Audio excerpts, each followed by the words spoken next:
Okay, wonderful. Yeah. If you're here, that means that you have registered and everything worked. That's amazing. But before we proceed with everything, there is a poll that I really want you to, well, fill in here. Here's the question. You're supposed to see the question right now. So could you please just answer?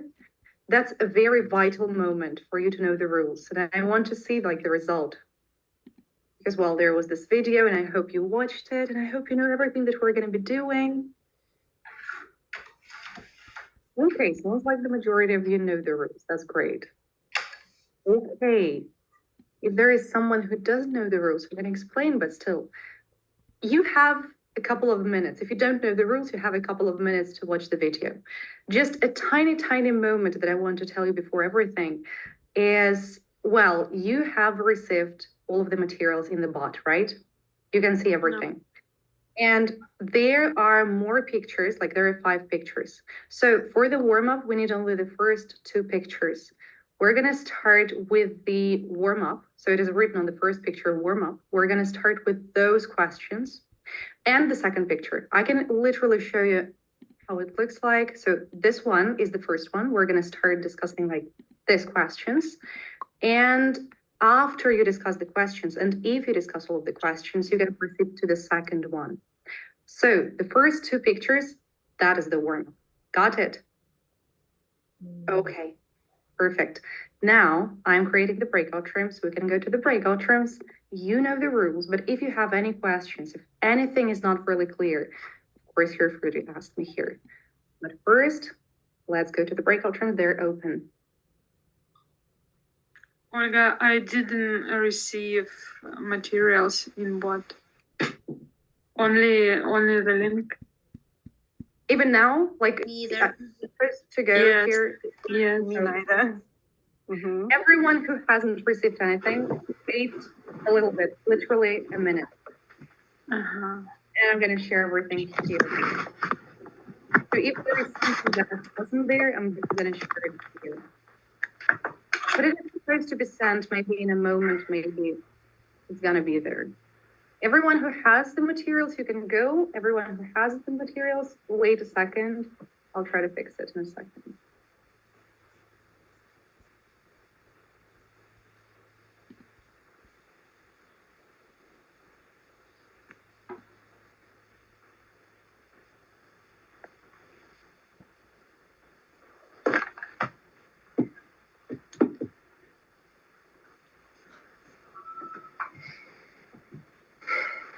Okay, I'm going to just send you the pictures here, but you're going to receive it anyway. You're going to receive like the presentation and everything.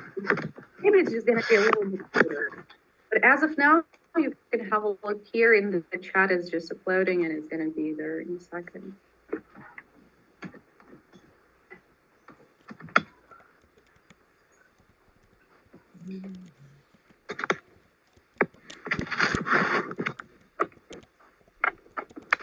Everyone, why I'm here? You have to go to breakout rooms. We're staying here. If you know the room, breakout rooms. If you have any questions, the files won't open. I have already sent files here in the chat. So have a look at them. Yeah, that's right, but I can't open them for some reason. Internet. Well, everyone, please check the files here in the chat because everything is. Are you able to open them? No. Why? Interesting. Okay. Okay. And have a look at the bot. Have you received anything there?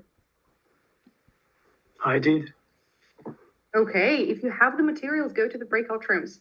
Everyone who has a question or doesn't have the materials yet, you can stay here and we're going to figure it out. Everyone who has the questions and know the rules, you can go to the breakout rooms. Oh, copy safe.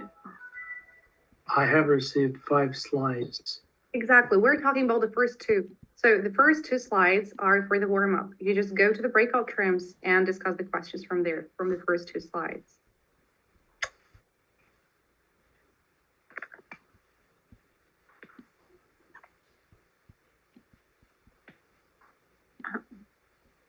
Everyone who's still here, please tell me Do you know the rules? Do you have the materials? If you do, you can go to the breakout rooms. You don't have to stay here.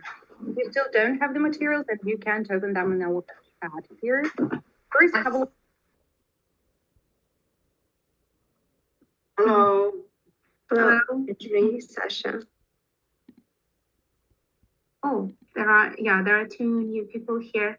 Hello. Hello, folks. So we have just started discussing the first question. Okay, can you read? Please? Yeah, sure. One moment, I should open it. Where is it? Yeah.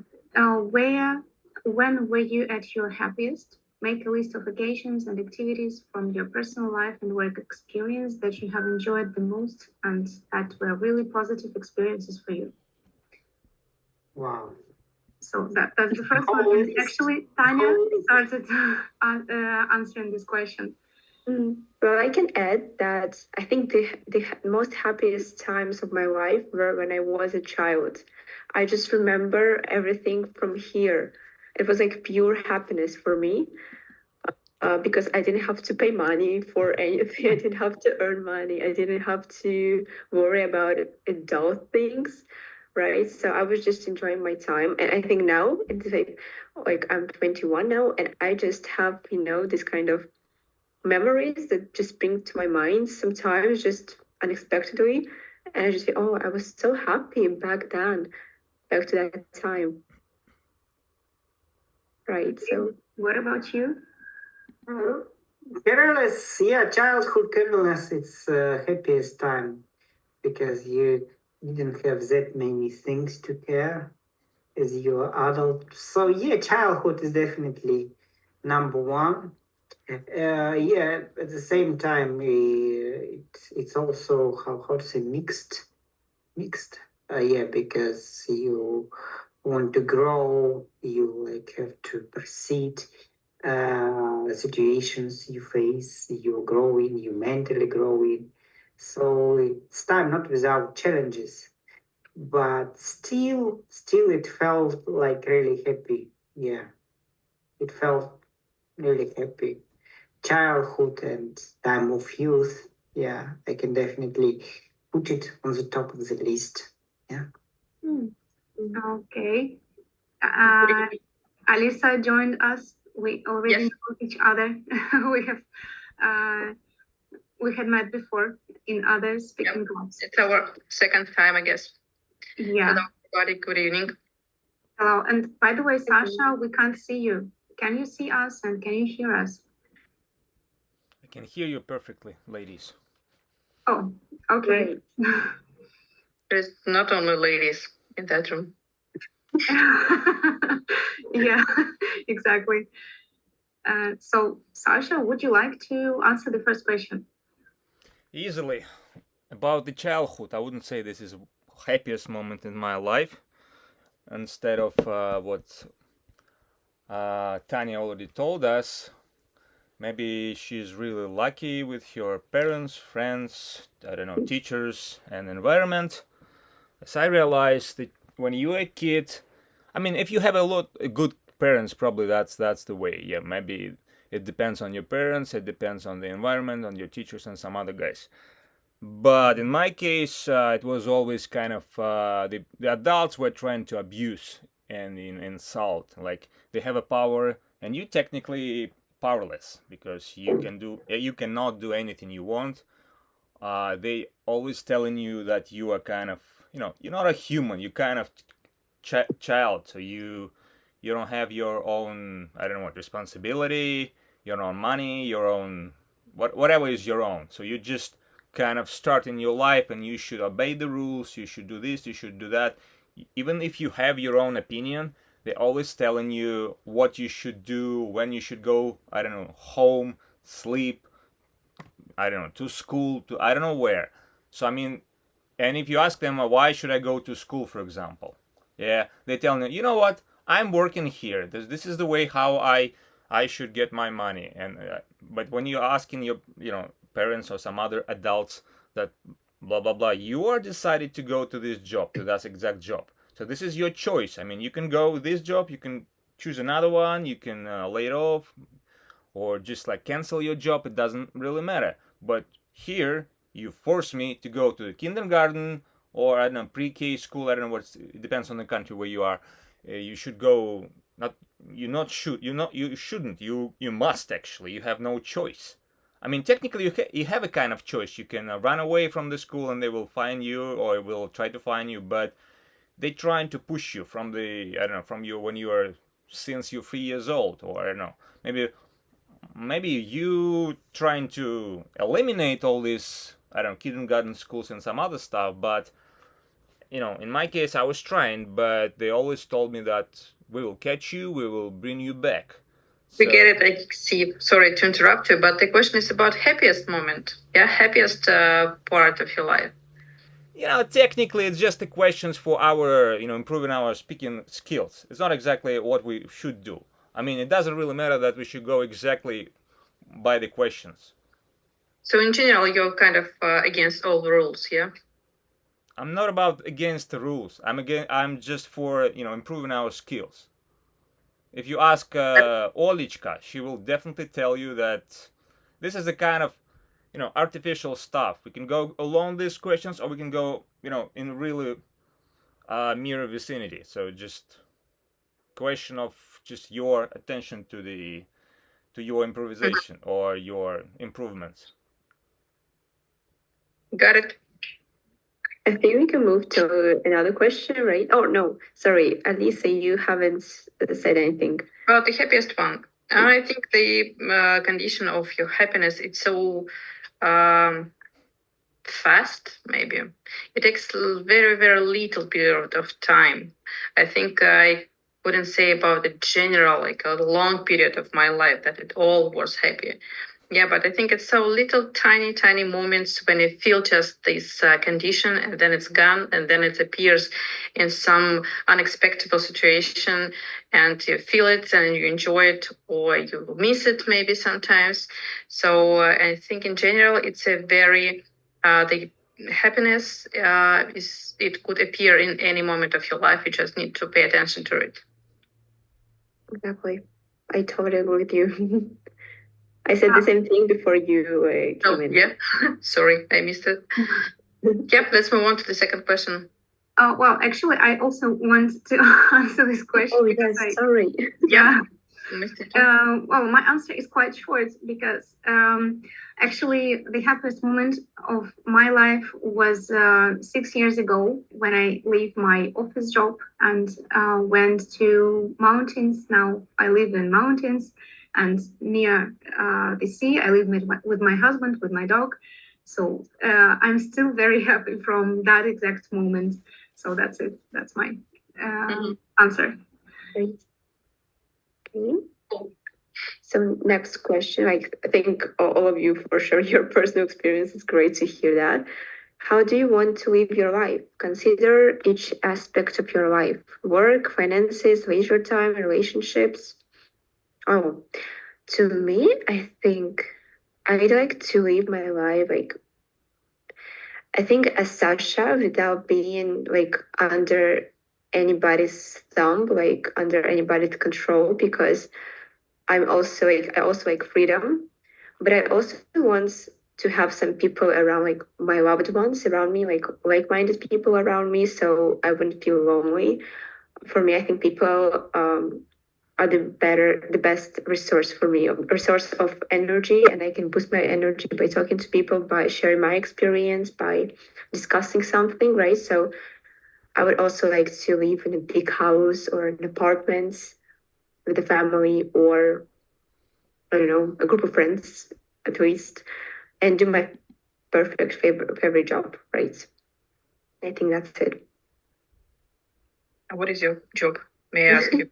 I'm also the beginner of teaching English, so I'd like to improve my skills here and go this way. So maybe I would make up a cabinet for students in the future and maybe teach in the school, I don't know, or online.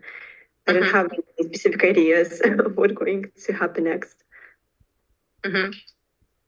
What age of students do you prefer? if it's not a secret. Sorry? What age of students do you prefer? Is that like kids or like teenagers? Not kids. I work with teenagers and older. So students, and I have only one student who is 30 plus years old. So it's usually teenagers and students. Big teenager, I got you. Mhm. Thanks. So, Sasha, what about you? How do you want to live life? Technically, I already do it. I'm Like it? Yeah, I'm happy what I have right now. Yeah, my spouse, my kids, my pets, freedom. Yep. Sounds good. Yeah. I guess nowadays I would prefer to live peacefully in all spheres of my life, my environment, my country in general. Yeah, and have a possibility to create something useful to do my job. Yes, I'm also an English teacher. Yeah, and to help my kids to grow up in happiness. I think so. That's perfect. Well, as for me, I think I actually live my dream life. The only thing I miss is being mom, but I hope it will happen to me soon. So that's the only aspect I'm really dreaming about. So that's it. Mm-hmm. Great. So yeah, we have next question. Oh no, did Sasha say right? He did. Yes, Sorry. a lucky person. What will you never compromise on? I need some time to think on this question, so I would give a word to anybody else.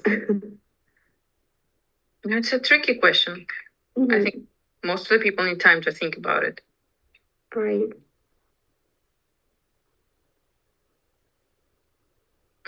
Again, what do they mean? In what sphere? In what situation? In general, about me, about my family, about work? Is there something? The only thing that you shouldn't compromise on? Again, it depends. I think. Depends on situation and what we are talking about, because we can. In theory, we can think about anything and say, "Oh, I'm okay, absolutely, deal with anything." But then, in real situation, it could be absolutely horrible circumstances. Yeah, so you will choose compromise on anything that you've never thought before. I would say I've got a thought now, so I would never compromise on spending time with mean people who would like to insult me in some way, even maybe unconsciously, but I would never accept that in my life. So, right, I would never have something happening going with these people. Yeah, I would agree with that. I also try to make my environment, people who are talking to me and who work with me, I would never compromise on rude or mean people. So yeah, that's it. I think maybe just one thing that came in mind right now. I'm never compromise on grammar mistakes. I'm grammar Nazi in both languages, Russian and English, and it's just freaked me out when I see mistakes in messages or in blog posts or even in media like news, or just I don't know, blow my mind up. Sasha, what about you? I don't really know, ladies. I have no idea. Looks like it's another question from ChatGPT. Do you think you use it pretty often to make that? What? often to do what? ChatGPT to Yeah, make I use it every day. I mean, it's really amazing tool, especially for learning the languages. Like with English, I forget about that for a long time. It's already there. So with the Italian, Spanish, Chinese, it's already really amazing. I mean, you can talk with this guy, and I mean, you can choose the voice. There's if I'm not mistaken, 800,000 voices you can choose from only English-speaking people. I don't really tell about other accents. I know there's a Canadian, American, Great Britain. Even people from India have accent from there. You can actually express yourself in that language. So while you listen to this stuff, you're like, wow, I can speak with the Indian. And they're pretty much good in pretending I don't know, is that pretending or they just record the accents and other stuff. So ChatGPT, I mean, if you are teachers, ChatGPT really helps at least my friends and people that I know, they to make the lessons for like you just put like the task, the prompt as they say it, like level of English, for example, like A1, A2 or whatever, C1, and like you technically just tell the chat what do you want, like exercise, or like give me like 100 exercise with level A2 for like animal blah blah blah something, or for I don't know, for development of design or whatever, and give me like 5 questions, like 5 easy words every day or every lesson. And it's amazing, like in a couple of seconds or maybe maximum couple of minutes, it gives you like list of the tasks for entire, I don't know what, year or for entire semester, whatever. How do you would like to have it. It's not only in English, it's in another languages. I do this stuff with this, with the Italian and with French and with Chinese. It's amazing in both languages. So I don't know what recently I found that the ChatGPT can do a lot of other stuff. I don't know if you look at some specified forums and websites, it can actually do some stuff with the video. It actually can model and you like 3D model from just picture, from like frontal view or from the left right view, and give you the model into the Blender, for example, and then you can do whatever you want in the Blender. I know if you know this tool, it's it's unlimited. I mean, you can make the video, animate it, just make another pictures, render. I don't know. I don't see. Previously when there was ChatGPT version 2.4, 2.0, 3.0, it was kind of messy. It always gave you some kind of messy answers or some. But this new one, this 4.0, 4. What is it? O, if I'm not mistaken, they call it O. This I don't know what was that release. It makes kind of magic. It really helps. For example, I don't waste my time to as I told you, with the preparation of some kind of tasks. For the students that my friends ask me, can you give me this blah blah blah for my, I don't know. And do you have to pay for it? It depends how often do you use it. I mean, if you there's a kind of limitation. If you, for example, want to make like, I don't know, if I'm not mistaken, 200 prompts per, I don't know, per week, probably it's unlimited. But there's some kind of limitations, of course. But if you have more, for example, if you do it more, probably there'll be limit, and so sometimes it's better to pay, like, it depends on what company you use, but usually from 10 to 25 bucks a month. It depends how much is that. Sometimes we just share with my neighbors, for example. They go, folks, let's pay like $5. So like three neighbors pay $5 in a month. It's not a big money actually, even in Russia, I suppose. So. Hi, Oля. It's not about the price, it's more about the way, how can we pay for it? Yeah, if it's possible for me to pay. They always have some other options with the cryptocurrency. So even though the Russian currency is blocked somehow, or the Russian billing is blocked and transactions are blocked from Russian, countries that kind of supported Russia, there's still a lot of other opportunities to, to pay. So just you can go online and find these forums where people trying to eliminate all these obstacles for Russia. There's a lot of people who already did it. So use your, I don't know what they call it when they change your IP address. I forget what's the name. VPN. Yes, exactly. Okay. Yeah, should make a research about it. Open the YouTube. There's so many videos how people doing this stuff with the, I suppose Oля also do some questioning with the ChatGPT. I'm not sure, but maybe. Of course, I mean, come on. Of course. No, I mean, I use it quite a lot because, are you talking about AI, by the way? Not about Yes, values, exactly. I use AI quite a lot because sometimes you have to automate certain things. So, in terms of creation, you need your brain, but in terms of optimization, you sometimes really need this chat GPT. So yeah, of course I use it. Yeah, just imagine you have 100 students or 200 students and you not only make home tasks for them, but also check this stuff. I don't think you really have enough time for this. It's very bad for checking. As a teacher, I just want to say that it's very bad for checking. It doesn't know grammar. It doesn't understand the rules. It's a very bad teacher. It's good in terms of creation of certain tasks. It depends on your plan. It depends on your plan and depends also about your prompt. If these two really great, you can do some extra prompts and it will, fix it. Especially with the English, it's perfect. With some other languages, I saw, with Spanish, it wasn't so perfect. With French, With Russian, it's terrible. Absolutely. Well, it's native in English, but even in English, it doesn't know. Well, it's like you as a Russian speaker, you might not really know certain rules because language comes naturally to you. The same sometimes happens to ChatGPT because it doesn't really know the rules in terms of the linguistics. It might get certain things confused. And there are like lots of hallucinations in terms of the grammar. Mhm. Let's talk about values, by the way. Right, I'm just about to say that. So next question, who do you admire most and why?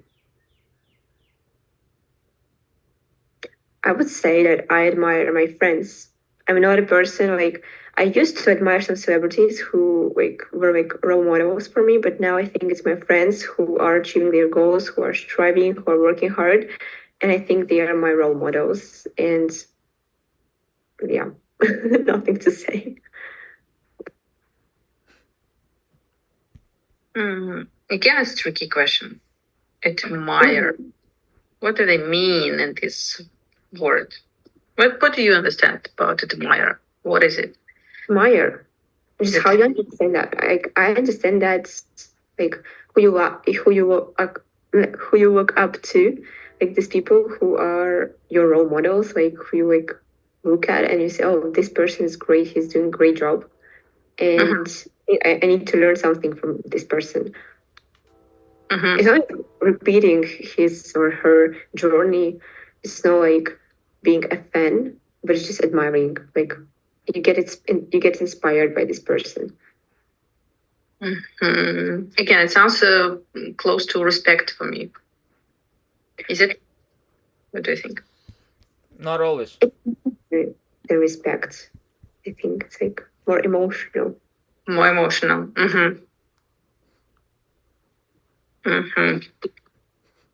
Claudia, do you have one? I'm still thinking. Really, I can't remember anyone who I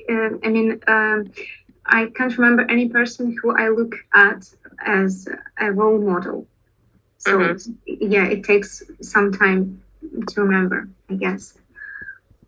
Husband. Well, my husband is quite successful. I respect him, but it's not a person I'd like to be. He doesn't admire you. I don't know. Yeah.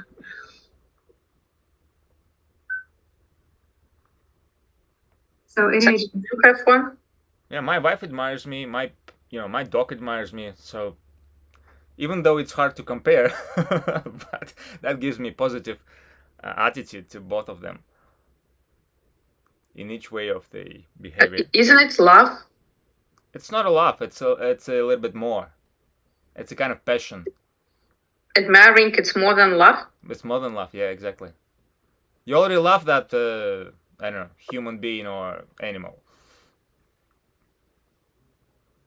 Yeah, but you just said your wife and your dog? Exactly. because they are parts of my family. I couldn't say that this one is worse than this one. I admire both of them. So what's the difference between admiring and love someone? At least you need to, to make the, how to say, you need to make determination of what does love mean for you. It's not easy to say by words what is love, by the way. So, and everybody has its own explanation of love. So we would stuck in the philosophical terms. Yeah, we will stuck here. Okay, let's move to the next question then. Yeah, probably we should go to the next one. What makes you the most frustrated?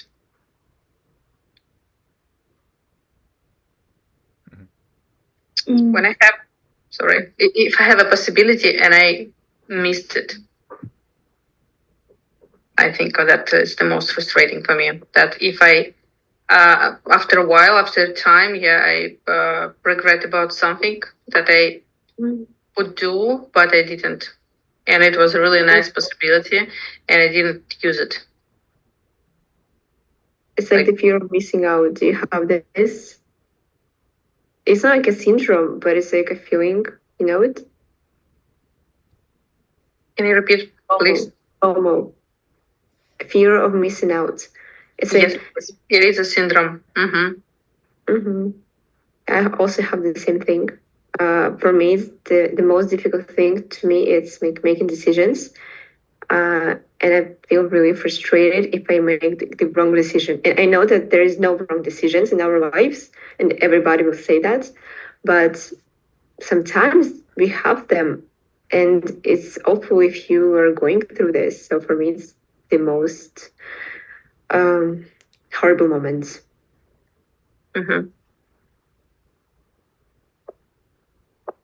Sasha, any ideas? A lot of frustrated. Yeah, for example, in some countries I see the laws or traffic laws or whatever, the behavior of cops and some other citizens. So they frustrated me. The type that they react, the type that they want others and, for example, me to behave, they also make me frustrated because I don't understand. There's no common sense, and that makes frustration. I mean, you can see it everywhere. I don't know about. I remember in Russia also. I felt that stuff before with the cops. I mean, with the policemen, with the government, with a lot of stuff. When you don't understand what's going on, what they're doing, why you don't understand the behavior, that makes you frustrated. I mean, at least me. I don't know about others. So maybe the reasons what causes them to do this or that makes frustrated. I don't know. Maybe this. And there's a lot of issues. It's like a huge industry of people and organizations and governments who make you frustrated. We can start from Israel and finish with the US. Where do you live now? Boston.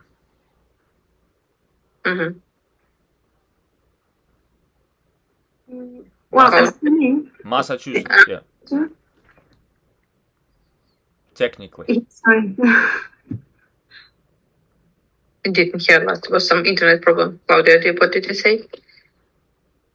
I just want to add that I have just remembered that the last thing which made me frustrated is the course which I bought on certification, and I had really high expectations.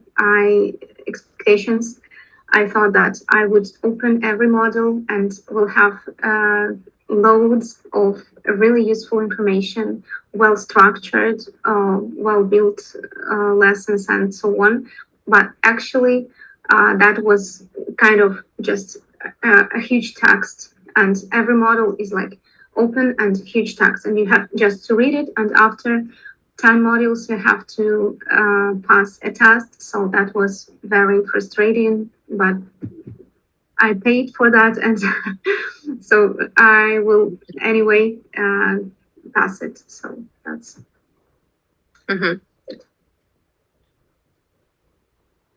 What is it that you don't feel brave enough to do?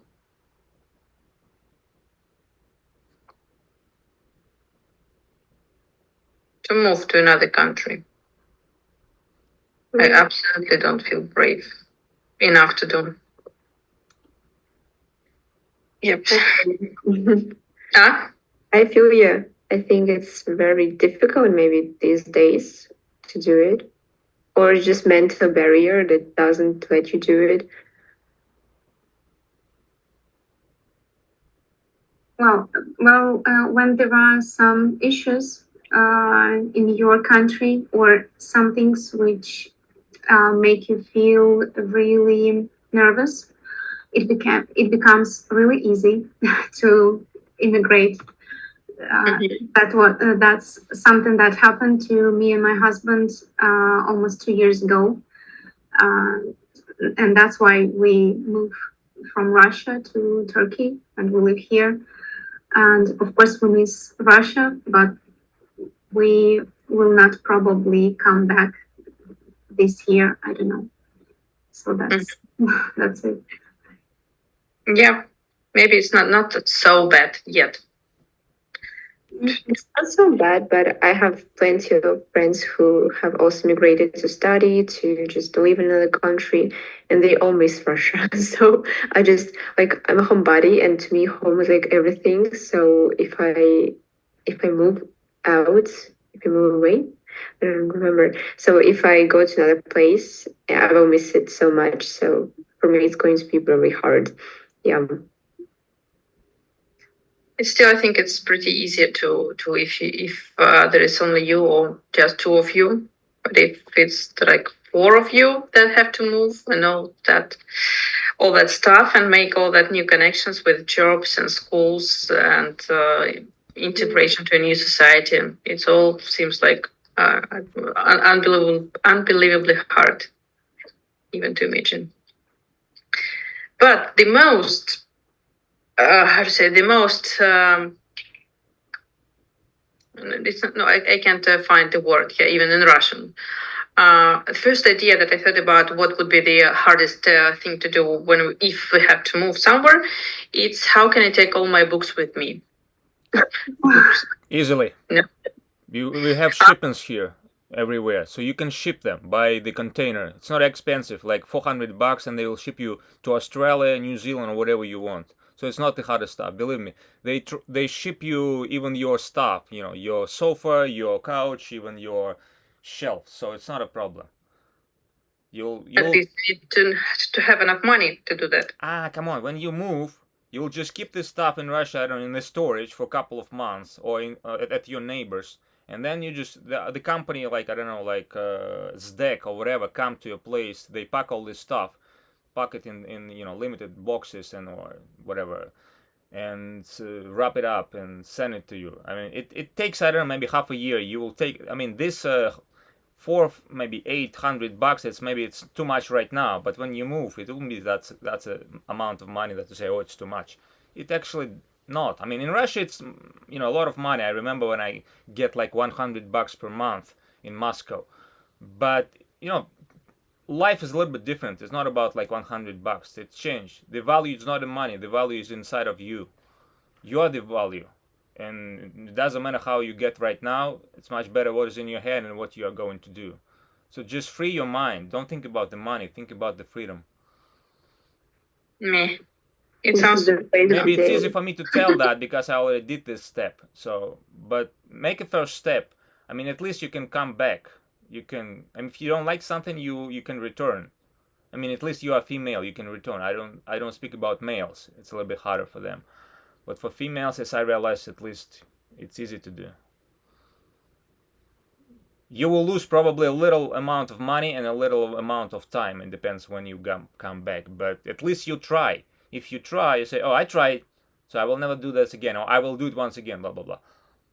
Make a try. Sometimes try changes something. Sometimes doesn't. Next question. Yeah, let's move on. What are the values that you absolutely must honor or part of you dies. Так, one more time. What are the values that you absolutely must honor or part of you dies? Me, again, it's hard to say.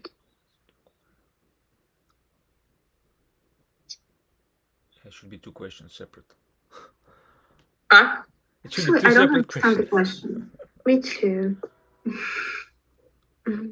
No, do you have any value that should be in your life absolutely 100%? Opposite, Mhm. you will die if it won't be. Ah, okay. Now I get it. You die or part of you die. It's a little bit different. Part. Because in my life, for example, there are always some parts that die and then resurrect. But it's only How parts. come? What do you mean? Like if somebody tells you something wrong or just like insult you or frustrate you, something dies, then you're trying to resurrect this part of yourself. But you don't die because of that, because somebody, I don't know, slap your face or kick your nose. I don't know. May I ask you where are you originally from? Moscow, Russia. Moscow. No, I mean this city. Yeah, I got it. That it's Russia.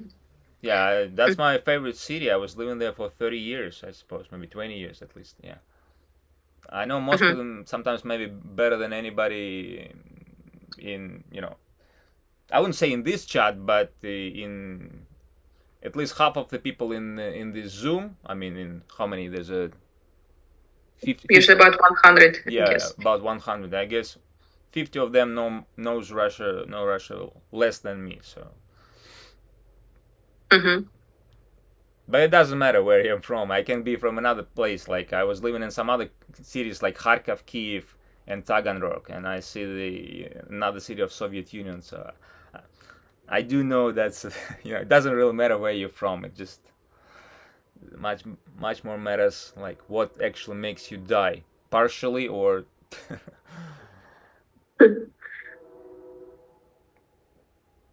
Wholesale, we say it here. It's like when it's like in the big amounts. By the way, why did you ask where I'm from? No, because I think that people from different part of Russia, which is huge, have different personal traits. What if it's not Russia? What if it's like Soviet Union? Like if you live in Dushanbe, for example, for 5 years, and then you go to Bishkek and Tashkent, and then to Kharkiv, and then to Moscow. So what's the difference? Where are you actually coming from? I think that actually the difference makes if you live in one city and then move to another city, just if there are two of them, for example.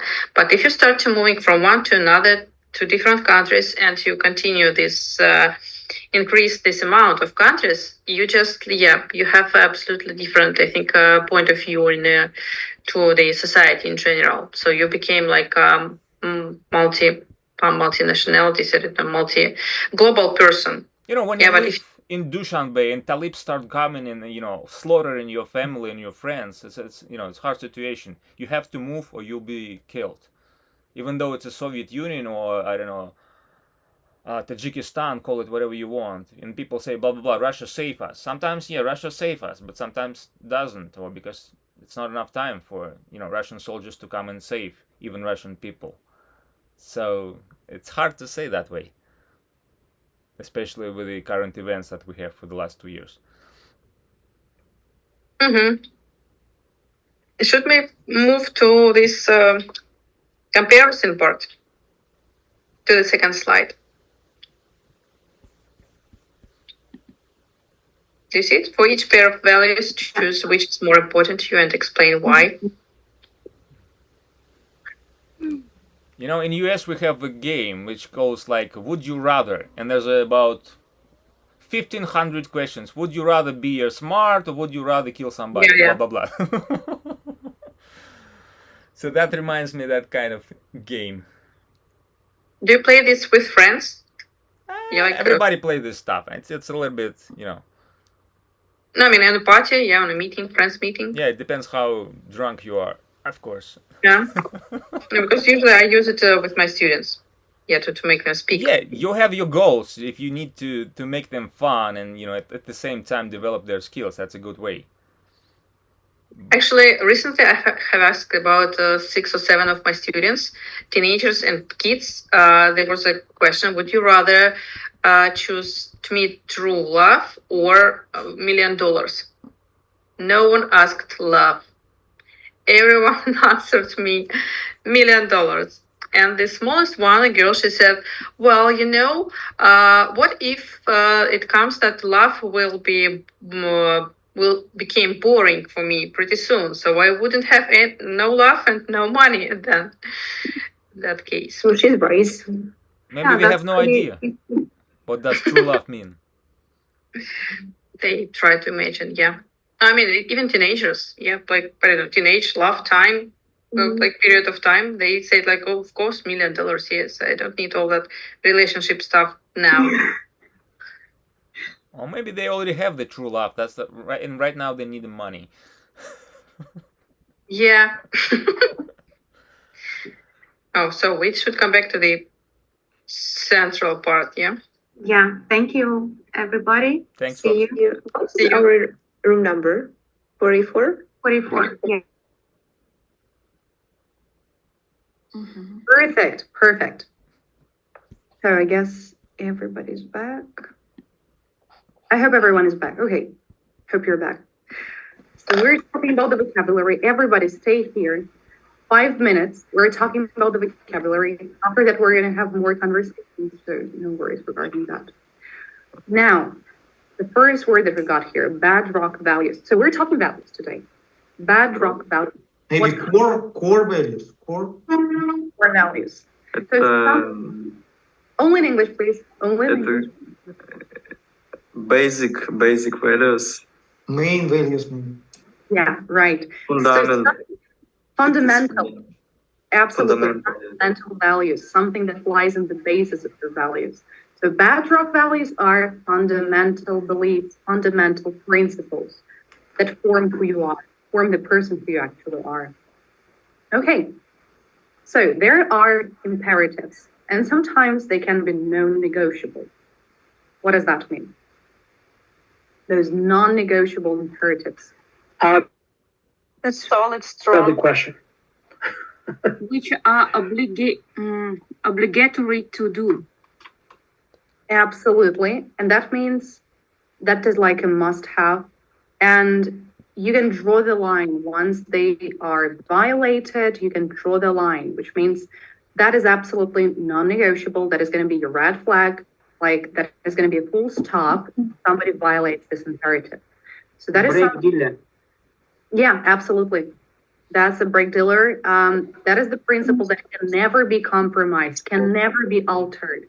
So, for example, if you value honesty, that is your non-negotiable imperative. And if somebody lies to you, you're like, that's a red flag, that's a break dealer, that's the full stop for me, because that is non-negotiable. Honesty is my non-negotiable imperative. And of course, non-negotiable is like, well, you know what negotiations are, right? There's like, that is not open for discussion. Absolutely not discussable. Okay.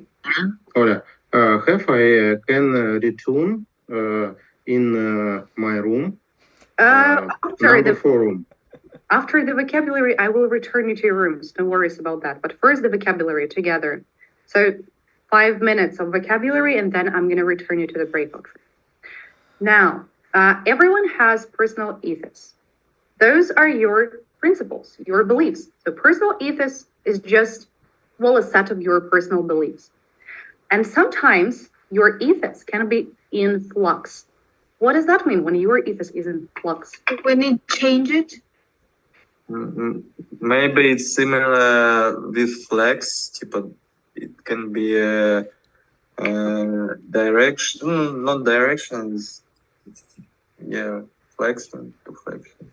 It's changing. So in flux, that means it's changing. It's not really. So for example, you're changing as a person and your personal beliefs are changing as well. That means that your personal ethos is in flux. Is it connected with flexible Or it's another meaning, flexible. It's a little bit different. It's a little bit different. So it's not just flexible. It is more like, so it's currently changing. It is in this state. But it helps me to remember. It can be remembered like that, but those are different in terms of linguistics. But it can be remembered like that because they're pretty similar. So influx, that means changing at the moment, right now. It is like, you're changing as a person, like you're going through a certain period of time and you're changing as a person. And that's why your personal beliefs are changing as well. They're uncertain. They are in flux. Got it? we say motivation or goals? Everything can be in flux. Everything can be in flux. So when something is in flux, that means that something is changing. And this something can be anything, literally anything. So it's not necessarily about personal ethos. That is more about this influx. So to be in flux, that means to be changing. Then, when you sell out on something, on your beliefs, on your values, what does that mean? To betray beliefs. Yeah. So you can betray certain beliefs or you can compromise. So betray is kind of a harsh word, right? Compromise, a little bit less harsh. So you can compromise on certain beliefs. Like, that is something I'm willing to sell out on. Well, here it is an interesting example. Sometimes you can sell out on certain principles or something else. Okay, when you want to sway something or someone, it is about people, it is about beliefs, opinions. So when you sway someone, what is that? Change the opinion, jury's opinion. Yes, so you can influence someone's opinion. That's right. So you can persuade a certain person in order to change their opinion. That's the point. Like influence someone's decisions or opinions. Okay. And when your interests align perfectly with something that you really like, or for example, your values align perfectly with your actions, something aligns perfectly. Matches. Yes, matches. Matches. Absolutely. Correlate is perfect here. So yeah, it correlates, it matches perfectly, absolutely in accordance with something, to be in accordance with something. Okay, right. This one is harsh, very harsh. Betrayal of trust. To betray the trust, предать доверие. Thank you very much for a very good explanation. True. Try to explain. When you believe someone and he or she doing something that completely destroy your belief to this person, your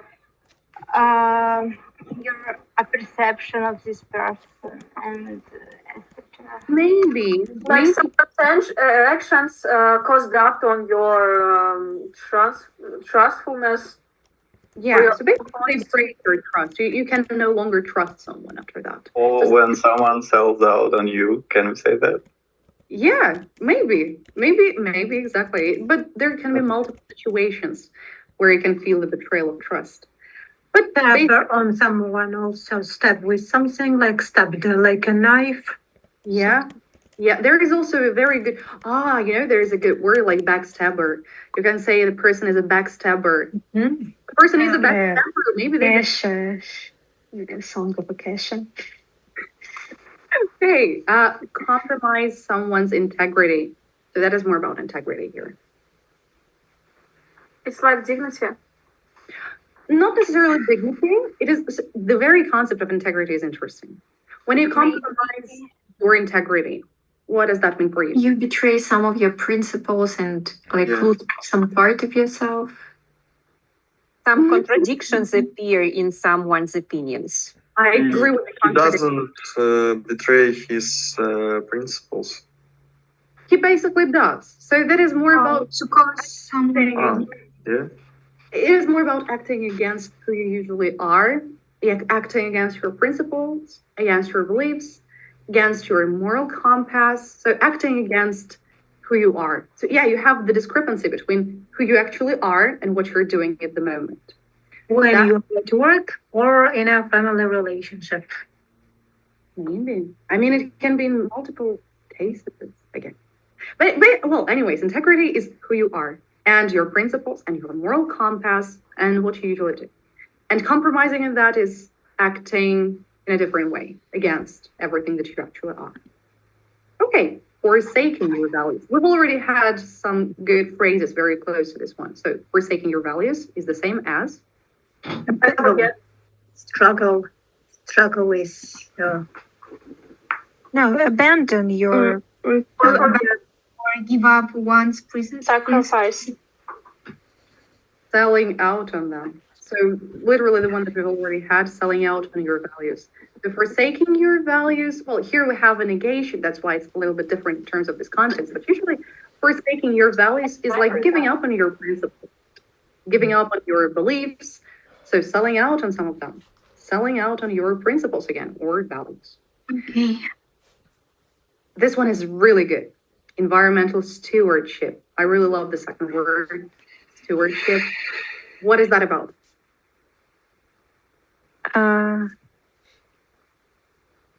Like community, something connected with community. Nothing about community, only about yourself. Like commitment. Commitment, good. Commitment is very good here. So that is your commitment to securing your careful attitude towards environment. This environmental stewardship is necessarily your decision to take responsibility for your actions in terms of the environment. So you decide you have to take this decision of yourself to care about the nature and environment and be responsible in terms of that. And that's called environmental stewardship. So if you really care about environment and you recycle garbage or you do certain things, maybe you do have this. You're committed to environmental stewardship. It's like Sorry, can we say about something else except environmental stewardship? Yeah, it can be stewardship towards whatever, so not necessarily environmental. Stewardship is your commitment to serving to certain purposes and principles. So stewardship is literally like serving to certain things. And it can be not really environmental, not necessarily environment. But here we're talking about environment. But it can be about different words, so not necessarily environmental, that's the point. Spiritual fulfillment. Your emotional fulfillment. Is it emotion? It's interesting. Okay, it's philosophical. Spiritual, it's like on deeper level than emotions, probably. Like, Deep sense of satisfaction. Religion. Deep sense of satisfaction. Or inner peace. peace of mind. Again, it's pretty philosophical here. So yes, it is about satisfaction. Absolutely, it is about satisfaction. It is about contentment. But usually when people talk about spiritual fulfillment, they do have associations with some practices. You know, Yes, it can be different types of practices, not necessarily. Yeah, it can be about yoga. It can be about meditation again. So that is about the state of mind, the satisfied and fulfilled and content mind. But usually it is also associated with some kind of practices. Okay, now we're going to go and have the second set of questions. Those who have already received it, you know where to find it. So first you start with the questions. Then you've got a big question here. And you have cases. It doesn't mean that you have to discuss absolutely everything. If you want to discuss only the first question and spend 40 minutes discussing the first question, absolutely okay. The point here is not to discuss absolutely everything. The point is just to have a conversation. But if you have some time, you can proceed from the questions to identifying the top values. And after that, to discussing certain, cases that we've got. You can start with cases so you don't have really to follow certain kind of, scenario or script. And now I'm going to just send you, wait a second. I'm not really sure whether I'm going to be sending you to the same breakout rooms, but I'm not sure whether you're able to go there now.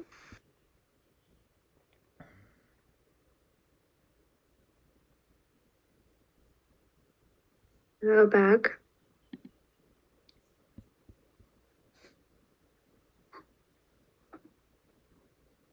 Oh, did Olga send you the list of the new words? I haven't seen. I guess she did. Yeah. Oh, maybe come later. Well, so we need to discuss questions, right? So we need to skip the rather review part and start with questions. So, right. Yeah, anyway, we'll see the new vocabulary in those questions. So, yeah, we are able to work it out.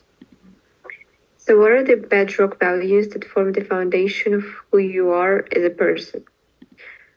Oh, it's difficult.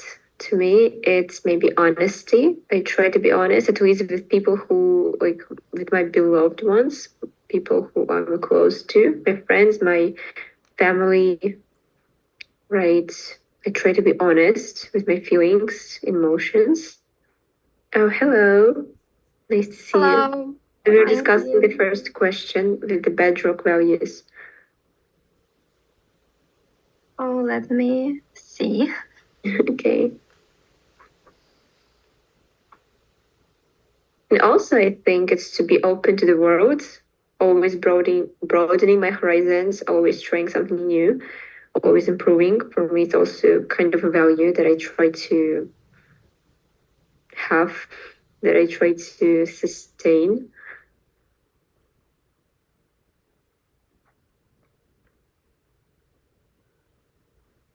Does anybody else want to say something on this question? Yeah, I guess. Well, my bedrock values are. I think the first one is integrity, and I don't know. Can you explain what do you mean by integrity? Exactly. What does it mean in your mind? It's like saying what you really think without, just saying what you really think and don't lie to other people. That's it. Yeah, that's so if really you say tough. If you hate the person, you just say, I hate you, right? I despise you. I would like to kill you. You'll just straight away, right? No, you, how to say, not mix. So what should I say if I think that way? Just make a hint. Make a yeah, joke. I understand your question, but integrity is not something that if you think that you want to kill someone, you say that you want to kill someone. If you think that you hate someone and you don't really like this person, you just don't continue talking or connecting to them. So that's integrity for me. So I just don't continue talking to those persons. So what if I hate a lot of people? Should I stop talking with everyone? It's up to you. I think. Well, yeah, actually, it's up to you. No one could tell you what to do. So, if you feel really, don't you think sometimes we should deal with the people? Otherwise, it's not easy to survive. Even though you don't like them, but you need to communicate and negotiate somehow. Like I hate my clients, but I need to negotiate. Otherwise, I will get out of the money. Why do you hate your clients? Because they are morons or they are jerks, so whatever. But they give me money and they give money to my company. So what? Should I tell them, you folks, you are jerks?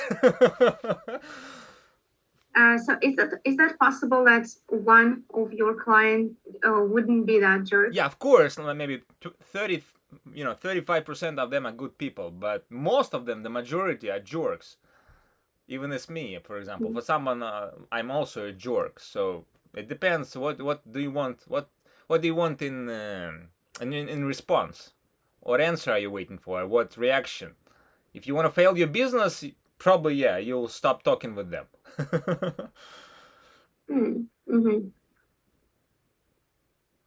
Well, yeah, maybe if we talk about work, it's not that soft skill that you really need to say to people what you really think about them. Sometimes you need to pretend you're good or you trying to be good, even though you are not. Mm-hmm. Look at our government or government of like any other country, like U.S. government, I don't know, U.K. government or whatever other, they're always lying. Well, they just stay diplomatic. Yeah, can I say like that? You can substitute any words with any other words, of course. Diplomatic or whatever. Hello. Hello. Hello. Hello. So, Victoria, what is your, how can we say that? Sorry, bedrock value in your life? Yeah, we're discussing the first question.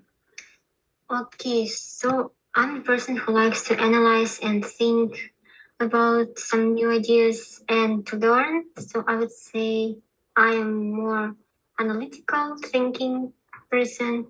Maybe it's one of my values to learn.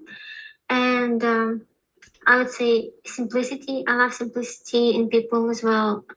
Sense of humor and respect. So Victoria, would you tell me that I'm jerk or you will keep silence like Claudia just told us? What? Would you tell me that I'm jerk and just say straight to me, or would you keep silence and say, okay, I will not, this is my, bedrock value and this is foundation of who I am, and I'll never tell Sasha that what I really think about him? What is the question for? Why would I say that you're a jerk? Because we just discussing bedrock values. Like Claudia, before you came, she already told us that, sometimes you need to keep silence, or sometimes you don't really need to tell what you really think about. And this is your, best values or bedrock values, whatever. I said respect is one of my values. If I don't know a person, I wouldn't insult a person until we are best friends and it's understandable, So no, I'm not calling you a jerk, not anyone else. I see you want to be polite. I got you. Maybe not from the first minute. Maybe 10 minutes later. 10 minutes later, she will send me far away. Okay, Christina, would you like to answer this question? Yeah, I would.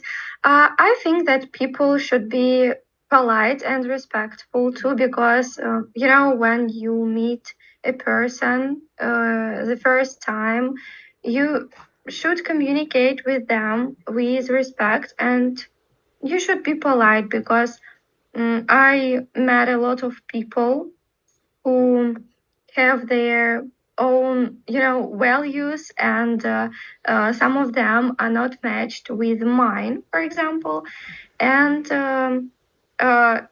one of these values is communication, and they don't know how to communicate with people. I don't know, then probably the best way to just have a polite communication, because I'm not a person who will communicate with people who are not polite or who are not respectful. It's just, pushed me, and that's all. So probably it's politeness, Sasha, what about you? Yes, I told you I pretend. I pretend, like you say, you telling the people that you behave yourself in polite and positive way. So I'm trying to pretend because I don't know who is this person and what will be in the next couple of seconds.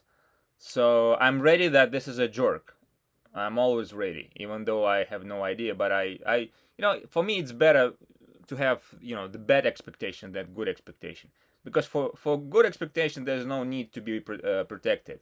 For bad expectation, or that person can kill you in a couple of seconds, you need, or I don't know, insult you or whatever. I don't know what is in his mind or in her mind. I don't know. I'm putting a kind of obstacle and a kind of preparation, I warned in advance, and I don't need to be, if something happens, I will be ready. For me, that's the best way to behave. you need to secure yourself all the time, like to stay safe. Of course. In So this is your business, we call it kind of, regular risks or business risks. So this is the risk that you can be failed or something gonna go in the wrong way, always. So to feel like financial stability. Doesn't matter it's financial or, if the person is a jerk and you have no idea what will be next, so you should be, you shouldn't, but I tell them about myself, I should be ready. Otherwise, if I'm trust the person how he or she looks like, or that they are positive or whatever, I'm not protected, it means like I will fail. So much distrust. No, it's not about the stress, it's about preparation. Mm-hmm. How can you say this in one word? It's just interesting because even in Russia, I can't find one word that would describe this, like to be secure, to like the willing to be secure. I don't know, I would like say it's a to risk-oriented think person. beforehand about things that are coming. To prepare for something bad, like to have control over anticipation over the situation. Maybe. I wouldn't call it one word, like anticipation and awareness. Mm-hmm. Oh yes, awareness. Yes, in cautiousness maybe. Cautiousness is more when you kind of behave yourself in a cautious way. So you kind of you don't do the straight, I don't know, steps, or you are trying to kind of eliminate some kind of behavior, whatever. You're cautious. You realize what you do, probably. Not always, but you're trying to make so little steps that you are cautious because you're kind of scared to make the mistake. That's why you're cautious. Or maybe you're not sure. Maybe you're not self.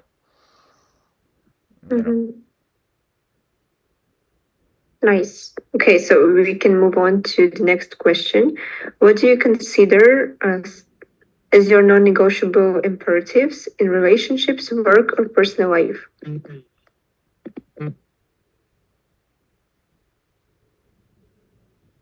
Non-negotiable imperatives. How do you understand it? Like something that that is very important?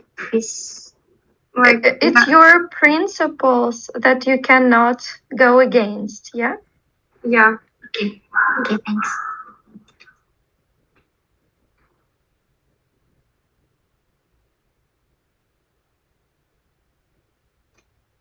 Automates respect, which is discussed, because I work in hospitality also, and I think the skill just developed it unconsciously. Maybe I was talking with guests and clients. I need to respect the guest, no matter like I cannot say something bad. Maybe it's maybe some negative like traits that I would get, but yeah, it's respect and respect. Like I need to respect all the people. Respect because we are all or pretend that you're respecting. Yeah, that's also something I wanted to ask. Do you really respect them? Not always, probably. Like if there's some like. Do they really care? Do you respect them or not? Insult, then I don't respect them. Like not like everybody, but it's hard to like most of the people I respect. But if I can see some people who don't respect me, I want to respect them. So what if they don't it's care not that one-sided. you don't respect them? So sorry, I didn't catch that. What if they don't care that you don't respect them? Could you repeat? Yeah, I can repeat once again. What if they don't care that you don't respect them? I don't know. I wouldn't care also. I mean, that's a good answer. Yeah, I just don't know how to explain that. Like I'm trying to be open or say something like bad, and I don't have this kind of thought. So what just to say to insult somebody or say, "Oh, you made this mistake." No, I would never say that. Are you talking Sorry? about your personal life, work, or relationship, or about everything? Everything. So, like, giving advice when a person asks you or saying something like mean, if you just see that somebody told you that, maybe only in return, but not when you want to just insult somebody. So this is respect for me. Like, I'm not trying to hurt somebody. I don't know. So what if a policeman doesn't want to respect you? In what way? In any way. They have a power. They can put you into the jail, and they don't respect you. Would you disrespect them in you know, vice versa? Well, if it's non-vegetable, right? Non-vegetable, I wouldn't respect this policeman also. You might be in danger. Yes, you might be in danger. They will catch you. They'll put into jail. They can beat you. I don't know what. You have no power. I mean, they have all the. Thoughts of that. It's theoretical. authority. It's theoretical. It's not. This classroom is not about me. So let's move on to another person. I want to hear other people. Don't you think, like, if you ask us to think about ourselves, yes, sometimes I play in this game that I respect, because I have to respect, otherwise there'll be some kind of consequences for me. I should respect policeman even though I don't respect him or her, because this is the rules, at least for current moment. Well, if they say something bad to me, I would say some like insulting words, for example, but I'm not going to beat somebody or kill somebody, right? So it just depends on the situation. I don't know, like, I don't want to guess, but I would never like approach a policeman and say, "Oh, you're a jerk because you work for, I don't know, you're doing some bad shit." I don't know, like, I'm not going to do that. So sometimes you need to think a little more about your security, and don't just think about respect, to be respectful or not respectful. If you're unsecure. But I'm not thinking about policemen all the time. I'm talking about my friends, like even work. I respect my colleagues. So policemen is just one little part of what my if life. one of your colleagues unexpectedly under influence and you have no idea that this person's under influence? I mean, under the drugs. Maybe, I don't know. I just told you like the first time that maybe I just developed the skill unconsciously to respect people because it's my job. So now it's my core value.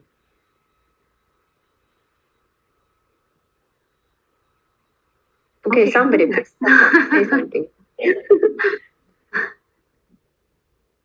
I'm tired of talking about it. I just put the question and everybody keeps silence. Which question did you put? Like, if that person behaves a little bit in a weird way and it's not safe for you, would you respect that person anyway? Well, I will just leave if I have the possibility to leave. What is there no way to leave? You need to answer something and, you know, be polite at least, even though you don't want to. Okay, and this person is authority. Not really, okay. Kind of authority. They have a little bit more power than you can imagine. Well, I'll try to listen to this person and try to understand what does he want from me, and start some negotiations, something like that, and try to be as diplomatic as I can. That's my way. And what about you, Sasha? Yeah, I like this answer. The same. I would like to be secured.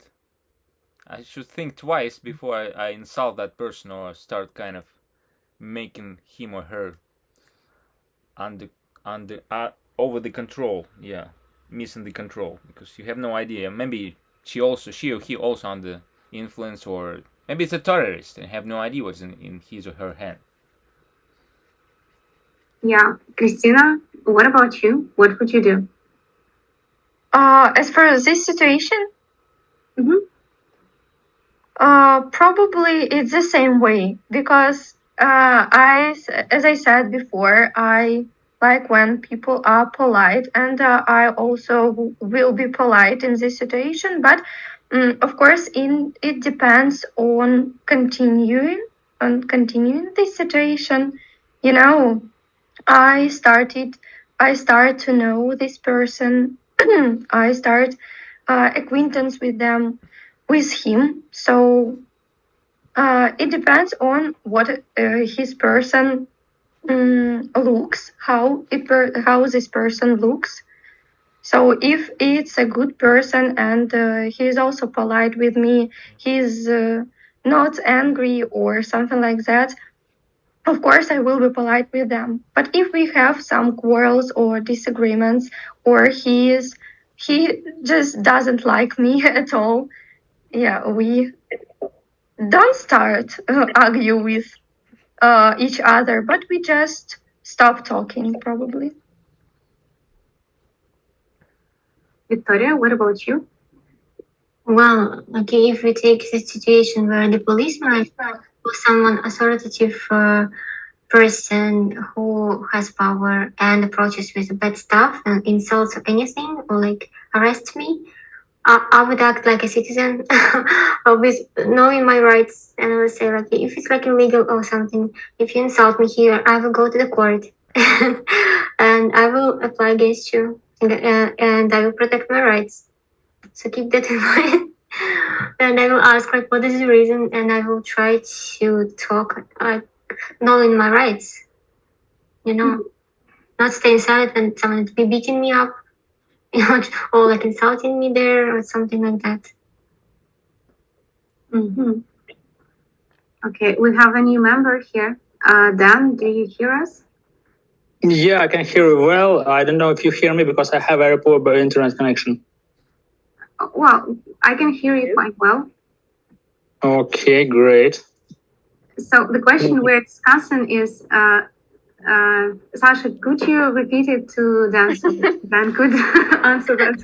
Yeah, hi Dan, long time no see. My question was to provoke ladies for any kind of answer. Just what if, because we're discussing if the person behaves in a rude way or in the polite way, what is our way to behave? So would you be polite, or would you be kind of cautious and start to kind of be protective? And for example, if there's a cops who are actually trying to, I don't know, to find something, some kind of maybe illegal stuff in your, I don't know, possessions or whatever. So what's your behavior, in relationship with cops, with authorities, with something who have more power than you? Great question. That's the things I really do because I'm a lawyer. And I think I should write a book about it because there are no like clear instructions what to do. You can, of course, you can write just the law, just see this legalist language, but you need to like normal language, and you need the exact lexical constructions, what to say, in what words, how this conversation should start, and it's not that obvious. And I keep trying to collect let's say my own collection of patterns, how to start the conversation, how to start the conflict, how to finish a conflict, how to avoid a conflict. And if it doesn't come to like violent conflicts, for me it's okay to quit any conflict. Okay, from my experience, people, if they are like normal people, they're like not maniacs, they tend to, and if they're not like, kind of drunk or high, they tend not to be involved in any conflicts. So, and then you can play, you can change your behavior inside one conversation. If you don't like the exact things people do or the exact words people say, you can just right here, right now, show that you don't like it, and show not in a polite way. You can show it with an expression, some kind of anger, but the point is you should not be angry. You should be calm, but you should like show that you're kind of angry, like play it. That's fucking great. That's fucking great. You wouldn't believe like people fall for it. And then to break like the pattern of their behavior, you can easily change to the very polite behavior. Like, okay, I'm okay. I don't have like anything against you. I just don't like the exact things you just did. If it comes to some kind of officials, you should know the law. At least basic things you should know. You should know for sure. Otherwise, like it's kind of a game when you don't know the rules. You should know rules. You just should know it. So you should know like your basic rights. What you can do, what you can't do. When you can like record them on your like video recording, and you can record the officials in public places wherever you want. It's like it's legal. It's legal. Whatever they say you, it's fucking legal. I hope it depends on the country. So, yeah.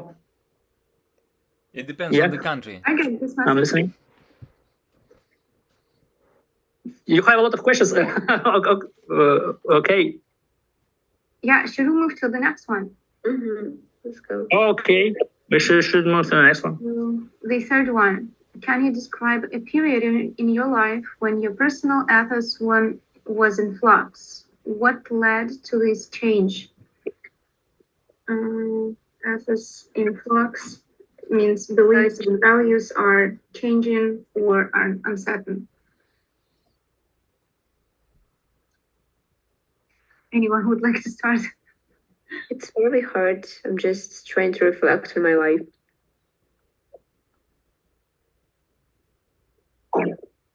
You know, I just heard a phrase from a philosopher, like philosophy professor at the university. He told that if a person has his personal ethos in flux, it means like they are ruining, like they are getting ruined as people because they are like losing one part of them and it's changing. It's like if they think of ourselves as a puzzle, we would say that one part of us is broken or it's changing and we are getting like another person. It's very, I would say, hurting for ourselves. So, right. So I know that's painful.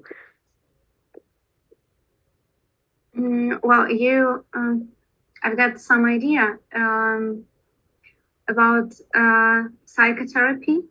It changes me with some really little steps, and I can feel it now when I look at the year process. So I can say that, yeah, I have changed, but that wasn't painful. Well, maybe a little bit, but actually... Maybe because it was smooth. I don't know. It was his quote. I just found it very interesting that he said that. Like he was very sure when he was saying that. That is like very painful process in any way when your course are values are changing. Yeah, it's probably because you break your old version of yourself, because you know you are one man for almost all your life or a long period of your life.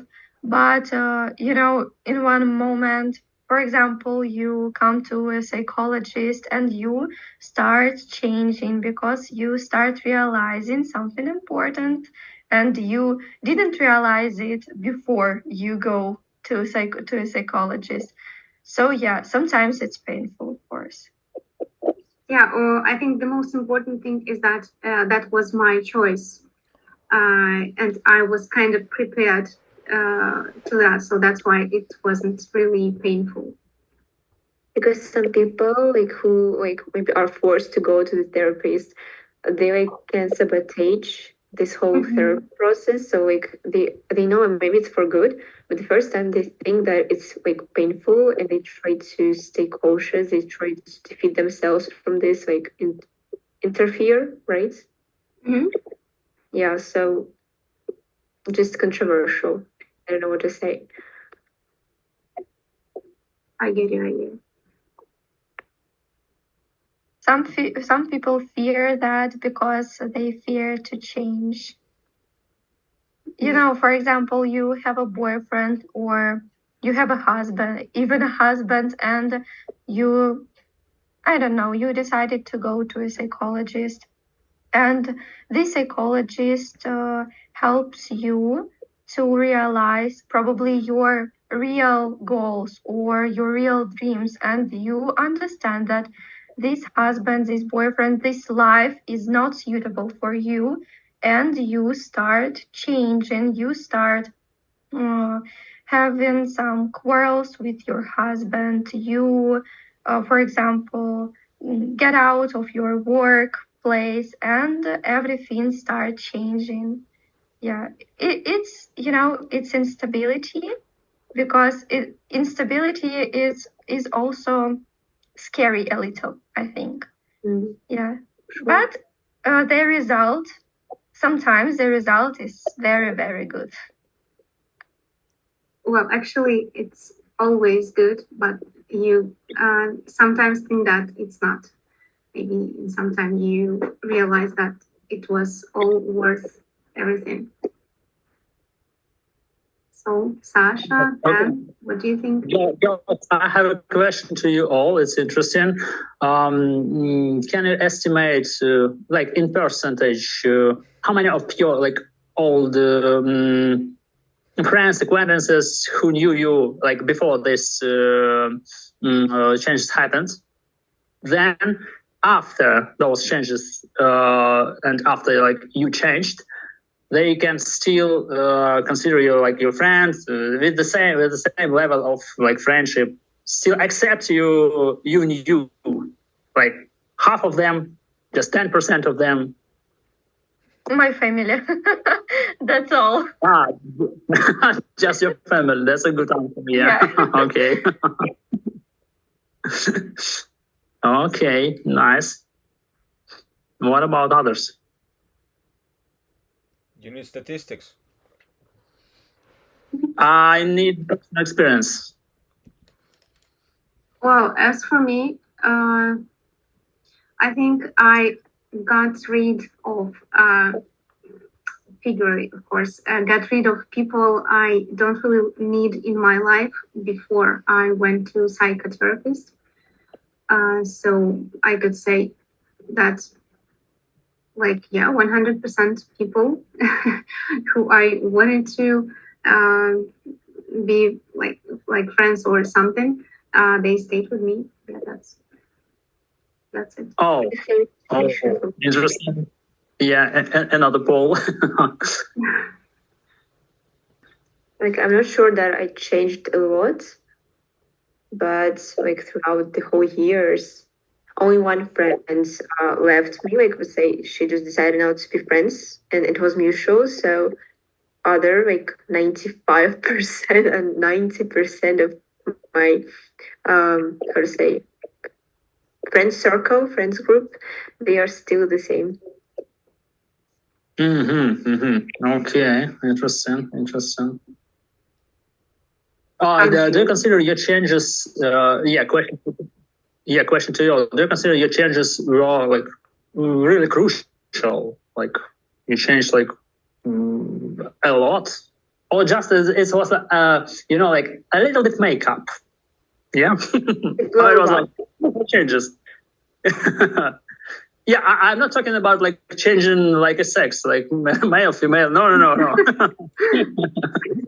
But still, why I'm asking, because just like my experience is, it depends on the direction where you change, and like my direction, was not considered like friendly change, let's say so. It's kind of, the higher you climb, the more lonely you stay, let's say so.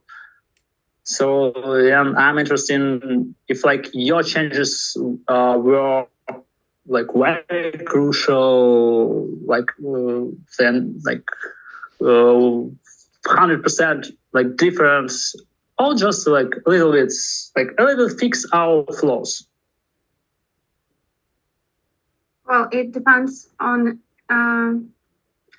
it depends if you can see the changes, if you can, how to say, how to measure the changes? Notice, if you can notice the changes, because I have just a week ago, I have just noticed that that's already 1 year. I don't take pills to feel myself calm, because before that, I constantly needed to take some pills.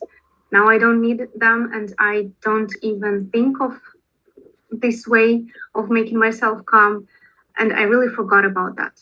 So this might be a slight change, might be not. So yeah, it depends. And there are many changes like that. I have just noticed them. And when I make a list, I see that there are many of them, but they don't affect my relationship really, how to say, really much, maybe, yeah. Significantly. Yeah, it's noticeable because like you are calm now without any medicine, and yeah, it's a noticeable change, really. Like you are okay with yourself now. That's great. That's fucking great. Yeah. Okay. Yeah, girls. That's the same question to you. Like, if you have something to answer, of course. About the change, right? What was the change?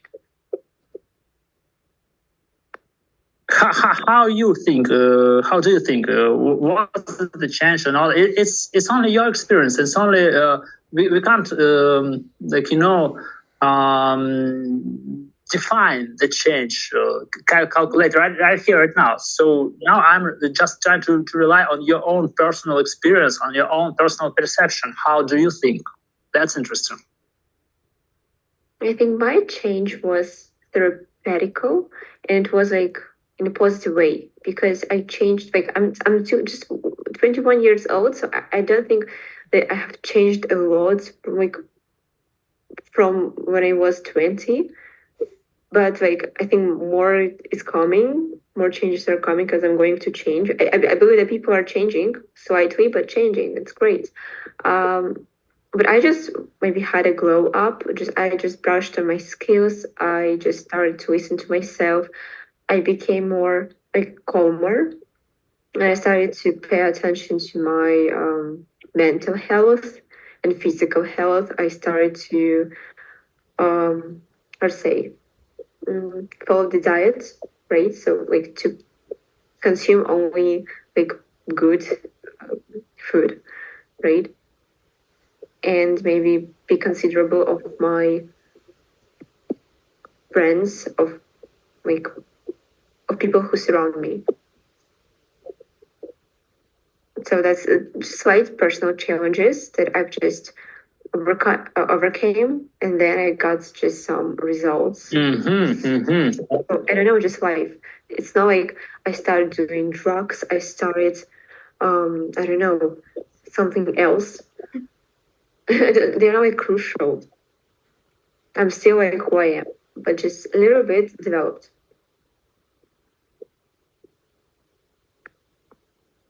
Good for you. But you said you said you're like in for of further changes, so like you kind of see the direction of your further changes and you like it, yeah? I do. Well, I hope. Okay. Yeah. Yeah. Of course, we all hope. Okay. Yeah, Christina, you have something to add? I'd like to hear.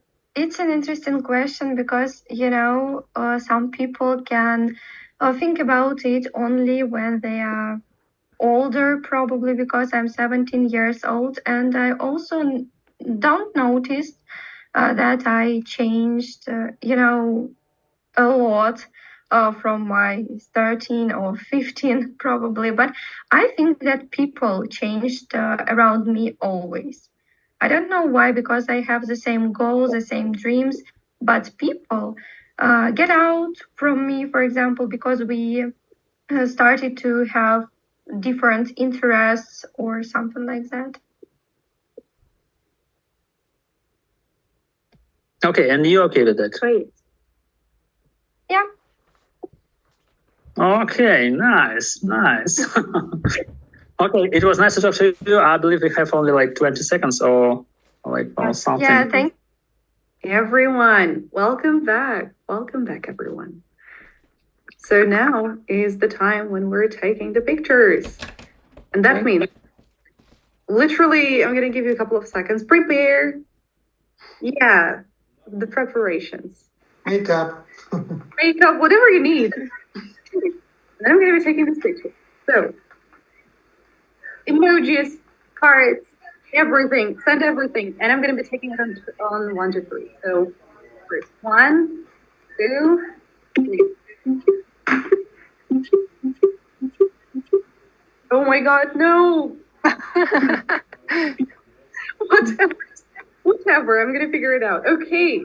So, thank you very much for coming. Thank you very much for your patience with the bot. And I'm going to send you a form, like some kind of a Google form to fill in. Please do that.